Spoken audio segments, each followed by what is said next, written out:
Claro. Pero la cuestión es que vivo en Argentina y no puedo ignorar la profundidad de los problemas que estamos afrontando. La profundidad del problema que estamos afrontando, la dificultad para solucionarlos y el horizonte de desigualdad que está generando, a mi criterio, que está profundizando, no generando, que está profundizando esta política de ajuste que sigue el gobierno nacional. Yo creo que la caída del salario, la caída de las jubilaciones, básicamente, la recesión que nos está acechando, que se puede convertir en cualquier momento en parálisis económica. Estamos con el doctor Juan Manuel Casela, presidente de la Fundación Ricardo Rojas, y además, por supuesto, radical de cepa, legislador, ha sido ministro de Trabajo del presidente Raúl Alfonsín, y una persona que comprende la realidad de la Argentina. ¿Hacia dónde va la Argentina, doctor? Bueno, primero, ¿dónde está la Argentina? La Argentina tiene una situación política relativamente consolidada en términos de funcionamiento del sistema democrático. Eso es el efecto de la legitimidad democrática generada por Alfonsín cuando decidió sancionar a quienes habían violado los derechos humanos. A partir de ahí se terminó lo que yo llamo el periodo de la tutela militar en la Argentina. Desde el 30 hasta el 83, las Fuerzas Armadas actuaron como si fueran interventores de la política argentina, tutelando las decisiones del pueblo. Ese periodo ha concluido. Hace 40 años que vivimos en democracia, pero hay un plano en el que los problemas se siguen agravando, que es el plano social. La democracia no es solo política, la democracia no es solo institucional, la democracia también debe tener una vertiente social que sirva para sostener el sistema. Y ese sostenimiento debe partir del hecho de que en general, los habitantes de una nación que vive en democracia deben tener acceso a un mínimo de calidad de vida material, por lo menos. Y en Argentina eso no está asegurado. Primero, porque estamos sufriendo un proceso inflacionario durísimo desde hace muchos años. En segundo lugar, porque el nivel de pobreza, entre otras cosas debido a la inflación, llegó hasta lo que hoy es el 53% de la población y abarca al 60% de nuestros jóvenes, que es lo peor que puede pasar. En segundo lugar, porque hay una cantidad enorme de trabajadores no registrados. El trabajo en negro en la Argentina es el segundo gran problema social de este país. La mayor parte de los pobres surge del grupo de trabajadores en negro o no registrados. ¿Por qué? Primero porque cobran un salario menor, un 20% aproximadamente menos. En segundo lugar, porque no tienen acceso a la obra social, no tienen acceso a la protección sindical, no tienen acceso al sistema jubilatorio. Y esta última carencia es tremenda, porque se perjudican ellos mismos y se perjudica el sistema por perder un grupo de trabajadores que lo financian. De manera que hay un nivel de desigualdad que es totalmente contradictorio con la idea de una democracia definitivamente consolidada. Ahora, doctor, todo Un dirigente esto radical histórico, comienza todo esto dígame, seguramente dígame, con que dígame adelante. se ha perdido la representación genuina de los representantes del pueblo, valga la redundancia. Yo diría que la representación política, y que la política en general, no solamente el radicalismo, la política en general ha perdido representatividad social. El presidente Milei, quien hoy administra el poder público, es el resultado de ese proceso. Milei es consecuencia de que la política argentina, la institucional, la conocida, fue ineficiente para resolver los problemas de la sociedad y perdió representación. Entonces la gente buscó una salida distinta a la que venía practicando. Y esa salida se llama Javier Milei. De Ujú. ahí que no que Milei nació de un repollo. Milei nació del retroceso de las fuerzas políticas en el camino de solucionar los problemas. Y mi partido, la Unión Cívica Radical, también está incluido en ese retroceso. El radicalismo claramente ha perdido de representatividad social. Tal vez eso se origine en el 2001 con la crisis de la caída de la Rúa. Pero lo cierto es que desde el 2001 hasta ahora el radicalismo no ha logrado recuperar representatividad social, se asoció con el PRO en una sociedad desigual y contradictoria, contradictoria porque no pensábamos lo mismo que el PRO fundamentalmente en términos económicos sociales, y en segundo lugar porque fuimos el furgón de cola, el radicalismo no participaba de las decisiones de gobierno y por lo tanto era un socio silencioso que ni siquiera mostró capacidad de rebelión en ese momento. Todo eso se acumuló para ir determinando que mucha gente se olvidara del partido como de la Unión Cívica Radical como posibilidad de representar a la opinión pública. Y ahí estamos en este momento. Por otra parte, el sistema político en su conjunto ha sufrido un proceso de dispersión. Lo que pasa en el Congreso de la Nación en este momento lo percibe. Ningún bloque está unido, ningún bloque está absolutamente consolidado, ni siquiera el oficialismo. El oficialismo se dividió hace 15 días, hay dos bloques teóricamente oficialistas, en un proceso que lleva 4 meses, nada más, 5 meses. El radicalismo está dividido claramente, el peronismo está dividido, en la última sesión, 22 diputados de Unión por la Patria votaron en contra del mandato del bloque, que había decidido abstenerse en el tema del tabaco y el famoso problema de Sarandí y su falta de pago de los impuestos. Es decir, hay un proceso de dispersión en la política tradicional que habilitó en su momento y hoy todavía está justificando la presencia de Milei en el gobierno. Ahora, cuando vemos lo que está haciendo Milei, vemos que la política de Milei es ajuste, ajuste. El centro de la política de Milei es reducir el déficit del sector público y para eso ajusta, es decir, elimina gasto público, elimina transferencias a las provincias, elimina inversiones en educación, elimina totalmente la obra pública y eso, el resultado final de eso es más diferencia, más desigualdad, más, más exclusión. Es difícil ser optimista en este escenario. Ahora, la gran pregunta es, ¿a dónde va la Argentina por este camino? Bueno, la Argentina va por este camino, lo dice hoy un economista relativamente joven, que generalmente tiene criterios de sentido común, que se llama Espina, en un reportaje que lees el diario de la Nación. La Pina dice, por este camino no salimos, por este camino, con la aplicación de esta política no salimos. Esta política es adecuada para normalizar la situación del Estado desde el punto de vista fiscal, Pero no le pero llega a no la es gente. adecuada, pero claro, pero no es adecuada para producir crecimiento. La única salida que tiene la economía argentina para devolverle calidad de vida a la sociedad es crecer. La Argentina económica no crece desde el 2011 y por lo tanto cualquier programa de ajuste tiene que ser compatible con una política de crecimiento económico que determine que en un momento se termine el ajuste y empieza el crecimiento. Y eso no existe en la política económica actual. Por lo tanto, si seguimos así, vamos a tener un país peor del que teníamos. Doctor Casella, ¿quién está gobernando hoy en la Argentina? Bueno, gobierna un grupo de personas que se ha identificado con lo que yo denomino fundamentalismo de mercado, encabezadas por el presidente de la República, que es el mayor promotor de este planteo.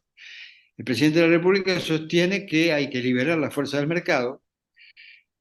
De esa manera, Argentina, para liberar la fuerza del mercado, hay que lograr que el Estado, desde el punto de vista fiscal, también se normalice, es decir, que no haya exceso de gasto público, que no haya emisión de dinero en exceso, que, no haya, que de esa manera se combate la inflación.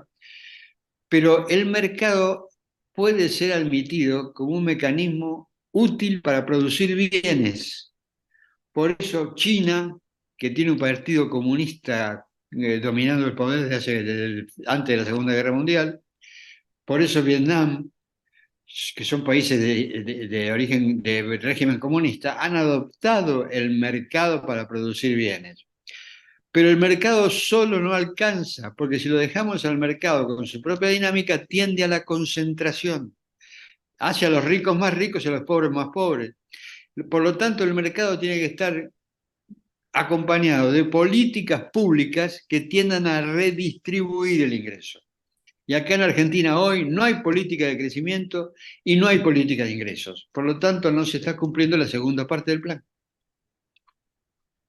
Esto me hace pensar, y perdóneme la reflexión, pero creo que cada vez que su partido, la Unión Cívica Radical, que de alguna manera fue la columna vertebral institucional de la República, creo que cuando va perdiendo su esencia, sus características, se aleja de sus principios y deja de sostener la institucionalidad, creo que a lo mejor copia de otros movimientos, no quiero decir partidos necesariamente, no lo mejor, a lo mejor copia los vicios y eso lleva hasta donde estamos. ¿Cómo ve usted la vida interna de su partido hoy?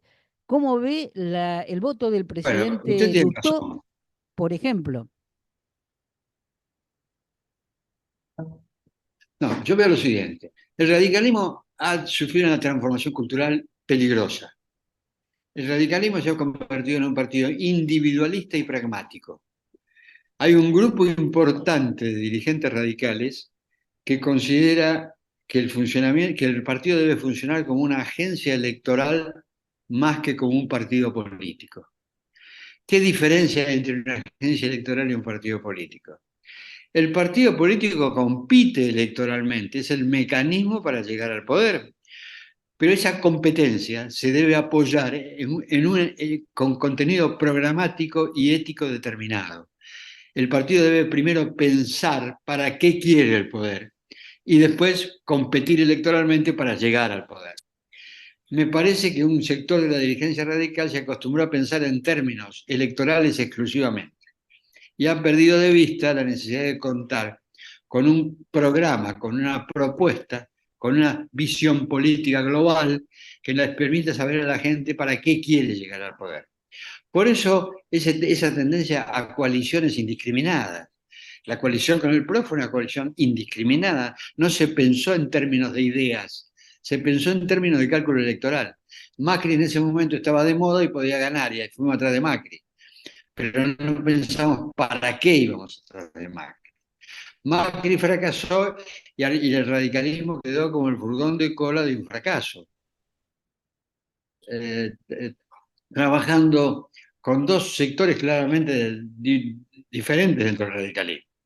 Hay un oficialismo partidario que representa con mucha claridad Rodrigo de Loredo, presidente del bloque de diputados nacionales, que tiene una actitud de, entre comillas, comprensiva con relación a Milei. Comprensión que se asienta en el hecho de que ganó las elecciones con el 56% en la segunda vuelta.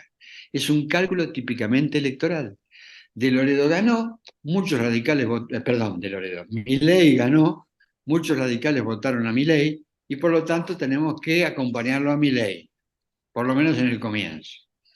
Esto implica que el radicalismo deja de cumplir su función central, que es la de partido opositor. Cuando la gente votó a Milei, colocó al radicalismo en la oposición, porque el radicalismo perdió, y por lo tanto el radicalismo debe ejercer el papel opositor. Esto no significa de ninguna manera que apostemos al fracaso o que pongamos palos en la rueda. Un político inteligente nunca apuesta al fracaso, porque el fracaso lo paga el pueblo, no lo paga el funcionario que fracasa, lo paga el pueblo. Y por lo tanto el político inteligente y coherente debe pensar en hacer propuestas mejores que las del gobierno. Debe superar al gobierno para arriba, no para abajo. Y por lo tanto el radicalismo que tener ahora es un grupo de técnicos que los tiene en sus filas, que están a disposición, pensando cómo impulsar el crecimiento económico de la Argentina en estas circunstancias. Y cómo distribuimos ese crecimiento con justicia para sacar a la gente de la pobreza. Si el radicalismo no tiene respuesta para eso, ya no sirve para nada. Su función histórica habrá sido la de consolidar la democracia con el gobierno de Alfonsín, pero a partir de la consolidación de la democracia no tendrá respuesta para los problemas sociales que son los que hoy vive la Argentina. En cuanto a Lustó, usted mencionó específicamente Lustó. Lustó es un hombre que ha llegado al partido hace poco tiempo. tiene una trayectoria política, digamos, sinuosa, ¿no es cierto? Eso no lo digo en términos de crítica, lo digo como descripción. Sí, Me parece bien que haya decidido incorporarse al radicalismo cuando el radicalismo no era gobierno, cuando el radicalismo estaba fuera del gobierno. Por lo tanto, es una situación, es una actitud elogiable la de incorporarse al partido cuando el partido está derrotado. En segundo lugar, la segunda característica que veo en Lustó es que llega a la presidencia del partido muy rápidamente. Es un hombre inteligente, es un hombre joven, es un hombre bien formado desde el punto de vista técnico, incluso tiene cierto nivel de atracción, de carisma. Pero su recorrido interno del partido ha sido de una velocidad extraordinaria y me parece que todavía no comprende claramente cuál es el contenido de la presidencia del Comité Nacional. No la ejerce en la realidad. El voto en contra del DNU número 70 en el Senado me parece que estuvo bien por una razón que él enunció en el discurso. El decreto de necesidad de urgencia número 70 es claramente inconstitucional. No hay por dónde aprobarlo desde el punto de vista de su inconstitucionalidad. Por lo tanto, el voto del senador Lustó fue bueno en ese momento. Pero ahora está frente a una situación que debe definir su figura. El gobierno ha propuesto al juez Lijo como integrante de la Corte Suprema de Justicia. Y la opinión predominante, absolutamente dominante en el ámbito profesional, en el ámbito de los abogados, absolutamente predominante.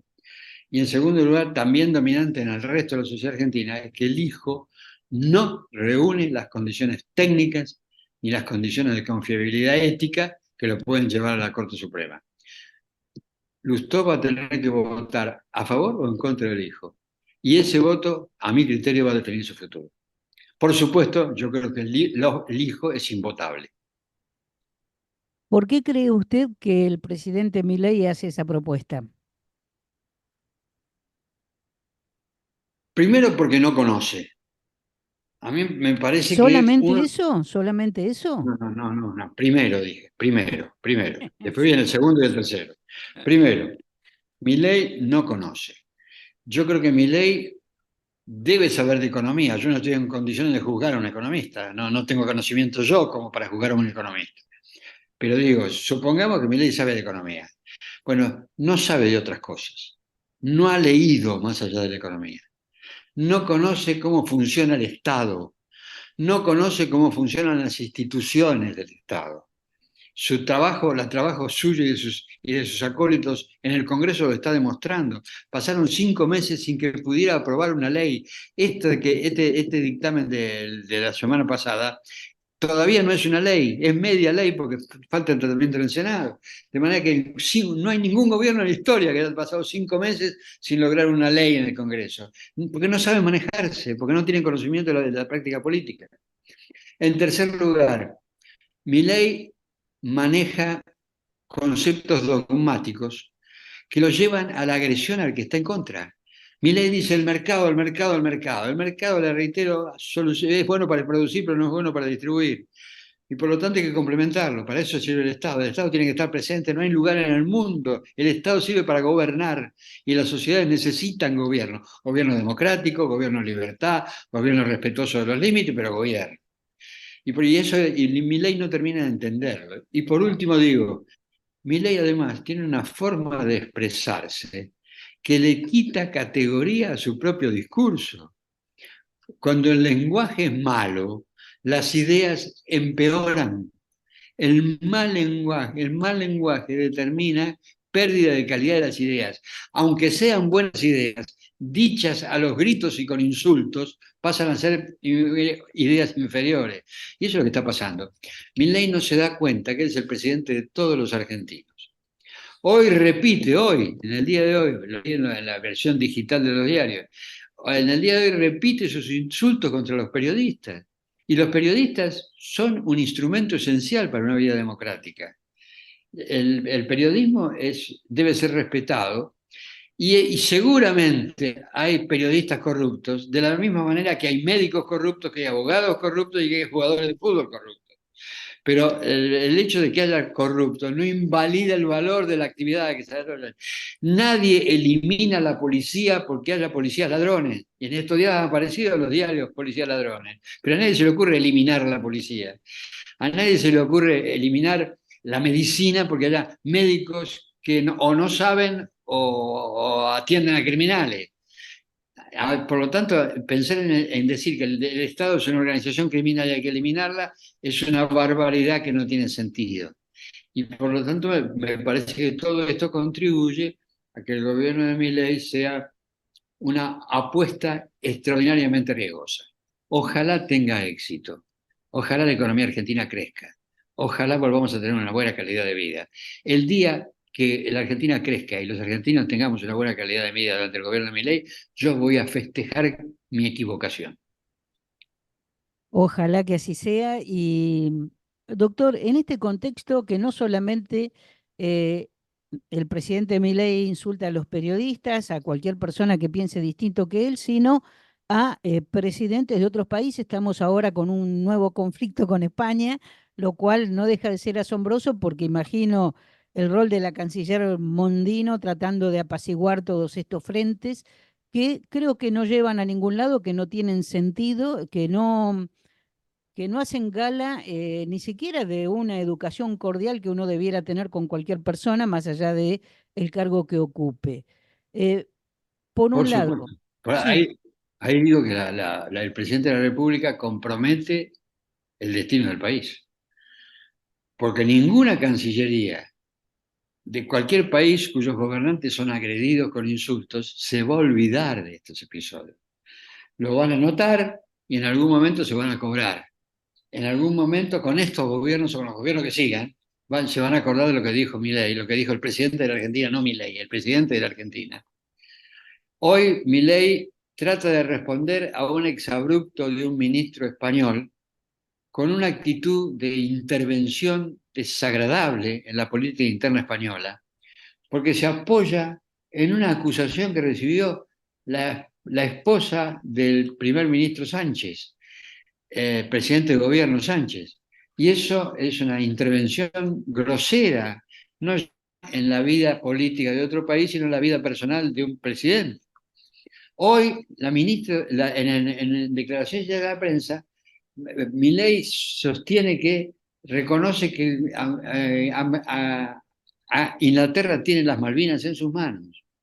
Y eso no debió haberlo dicho nunca. Si reconocer el hecho de que Malvinas está en manos de la Inglaterra, así como lo dijo, es insuficiente.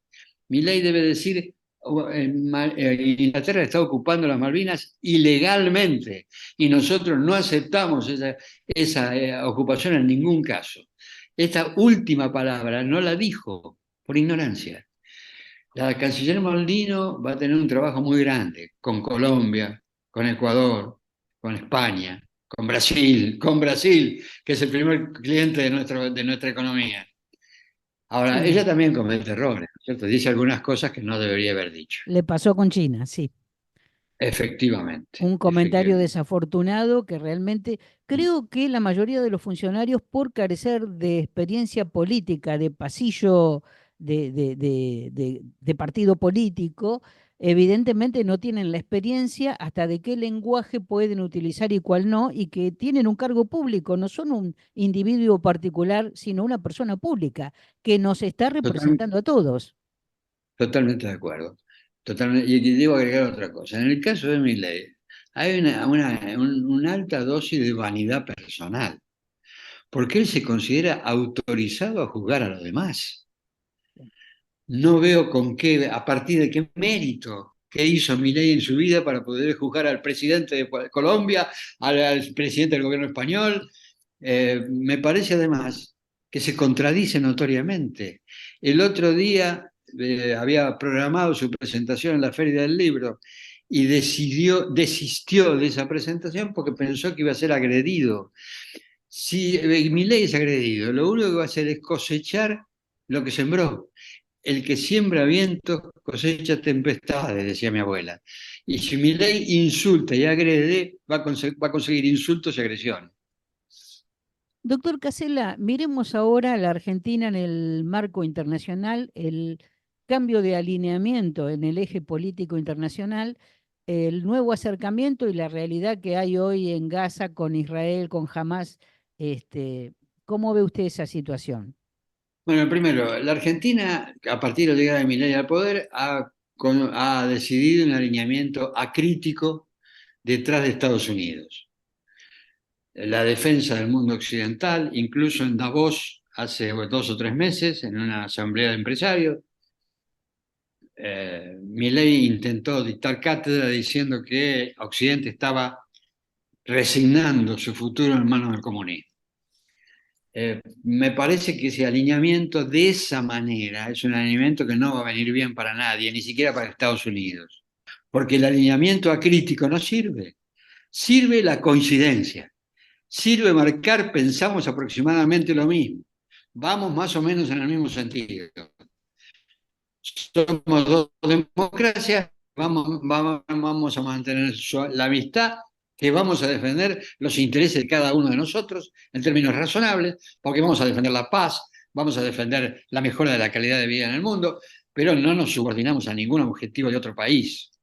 En segundo lugar, Milei tiene una actitud de rechazo absoluto de lo que considera el comunismo, así el izquierdismo, y tiene tendencia a caracterizar como que comunistas o izquierdistas a cualquier pensamiento disidente. Y eso es una falta de criterio, una falta de conocimiento, una falta de profundidad en el análisis, que también perjudica. Yo creo que, en tercer lugar, Milei también tiene una identificación con el Estado judío y con Israel que yo respeto totalmente en cuanto a sentimiento personal. Cuando fue al Muro de los Lamentos y se apoyó sobre el Muro de los Lamentos para rezar, seguramente para rezar. Ese es un sentimiento personal que yo no estoy en condiciones de impugnar de ninguna manera. Simplemente digo que el sentimiento personal de Milei no puede convertirse en la política exterior de la Argentina, son dos cosas distintas. Cuando Milei dice que va a trasladar la embajada en Israel a Jerusalén, está metiendo a la Argentina en un conflicto en el que no tenemos que estar de ninguna manera, de ninguna manera. Solo tenemos que estar en ese conflicto para pedir la paz, para pedir la Qué paz. sentido tiene esa decisión? Es un tributo al gobierno de Israel, es un tributo, es una manifestación de adhesión a la política de Israel. La política de Israel es lógica cuando se defiende de la agresión. Yo no tengo ninguna duda que Israel tiene derecho a su existencia, tiene derecho a ocupar un espacio territorial que fue histórico, tradicional, desde la época de la Biblia, y por lo tanto tiene derecho a estar donde está, pero ese espacio lo debe compartir con otros pueblos que también vienen de la historia. Y por lo tanto tiene que tener la medida de la defensa. Lo que está haciendo hoy en Palestina me parece que es un exceso de defensa, es un castigo más que defensa. Lo que está haciendo Israel es tratar de golpear a Hamas en Palestina con tal fuerza que los palestinos aprendan para siempre que no tienen que pelearse con Israel. Y eso lo lleva a adoptar actitudes de exceso en términos humanitarios. Lo que le está reclamando el presidente Biden de Estados Unidos a Israel es que contenga la represión, que defienda a los civiles, no que los mate. Y Claro. por lo tanto, me parece que ese proceso tiene que ser analizado en esos términos también. Yo creo que la única salida para esto es un Estado para los palestinos y fronteras seguras para Israel. El Estado de los palestinos debe garantizarle a Israel fronteras seguras. Y ahí podremos empezar a vivir en paz. Doctor Casella, agradeciéndole su tiempo y sé que está muy ocupado y lo vamos a comprometer para otra charla que es más que interesante, pero ahora quiero dejarle estos minutos para que usted le hable a los argentinos cuál es el mensaje que le da a la gente común para este momento delicado de la Argentina.